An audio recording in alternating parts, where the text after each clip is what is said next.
কোটি টাকা খরচা করে ডিজাস্টার ম্যানেজমেন্টের মকড্রিল করা হয়, কিন্তু মানুষের জন্য কোনো কাজে আসে না। এই বিজেপি সরকারকে জানাই ধিক্কার।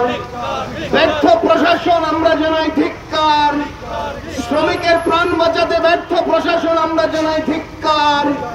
ডিজাস্টার ম্যানেজমেন্টের চেয়ারম্যান মুখ্যমন্ত্রী মানিক সাহাকে জানাই ধিক্কার। নিহত মিহিরলাল দেবনাথের পরিবারের সামগ্রিক দায়িত্ব সরকারকে বহন করতে হবে। নিহত মিহিরলাল দেবনাথের পরিবারের সামগ্রিক দায়িত্ব সরকারকে বহন করতে হবে। দুর্ঘটনাগ্রস্ত গাড়ি থেকে 5-6 ঘন্টা অতিক্রান্ত হওয়ার পরও একজন শ্রমিককে উদ্ধারে ব্যর্থ প্রশাসন আমরা জানাই ধিক্কার। ডিজাস্টার ম্যানেজমেন্টের চেয়ারম্যান মুখ্যমন্ত্রী মানিক সাহা ধিক্কার। ডিজাস্টার ম্যানেজমেন্টের চেয়ারম্যান মুখ্যমন্ত্রী মানিক সাহা ধিক্কার। শ্রমিকের প্রাণ বাঁচাতে ব্যর্থ বিজেপি জোট সরকার হাই হাই। শ্রমিকের প্রাণ বাঁচাতে ব্যর্থ বিজেপি জোট সরকার হাই।